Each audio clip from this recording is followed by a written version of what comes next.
d'hospitalisation pédopsychiatrique, ce qu'elle reçoit préférentiellement, c'est des jeunes avec une psychopathologie sévère. Ça veut dire des tentatives de suicide, des états psychotiques inauguraux. Donc, nous, on reçoit par exemple des entrées en schizophrénie précoce. On reçoit des états mélancoliques sévères, des troubles des conduites alimentaires sévères aussi, des jeunes qui sont dans des prises de risques. Donc, c'est des pathologies quand même relativement lourdes. Sa journée type, elle est rythmée par un certain nombre d'activités proposées, qui sont des activités de groupe, des activités thérapeutiques, des activités créatives, des activités qui passent par le corps, et puis des temps institutionnels plus informels, mais qui font partie plus de moments communautaires. Donc c'est les repas, c'est les soirées qui sont au living, c'est-à-dire il y a un aspect aussi de vie groupale et communautaire, et qui est aussi rythmé alors par un groupe de parole, un groupe institutionnel qui permet aussi de travailler avec eux la dynamique relationnelle entre eux.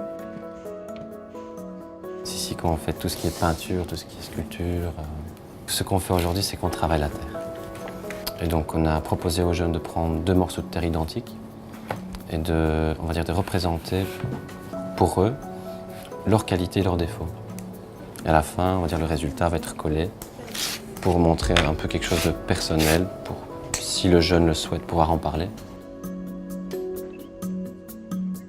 Aujourd'hui, les enfants ont participé à l'activité jardinage. Donc le but, c'est de semer des légumes, de les planter, et après ça va être de les récolter et de pouvoir les utiliser en cuisine. Donc ça, on va le remettre. On voulait tester ça.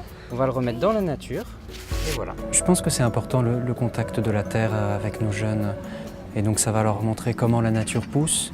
L'intérêt des insectes, des araignées, des vers de terre par exemple, c'est des choses qui peuvent les effrayer et qui comprennent l'importance de savoir prendre soin de tout cet environnement. À côté de ces ateliers du dispositif plus classiquement institutionnel, il y a bien sûr tous les entretiens individuels, familiaux et des temps scolaires, puisqu'on a bien sûr des enseignantes de Robert Dubois qui sont pour les adolescents en phobie scolaire, donc ils sont détachés dans l'unité. Il y a une petite classe dans l'unité pour ceux qui ne vont pas jusqu'à l'école. C'est souvent plus sécurisant pour eux de le faire dans l'unité. Comment déjà pleurer? Ah ouais, on ne s'est pas trompé, c'était bien des oignons alors. Nous avons fait une activité culinaire.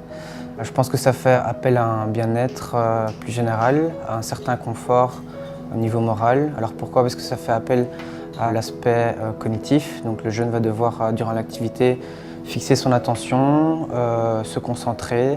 Alors ça fait aussi appel à l'aspect nutritionnel, donc d'un point de vue bien-être. Donc nous avons fait une activité culinaire, que c'est super important pour certains jeunes qui ont aussi des difficultés à s'alimenter correctement.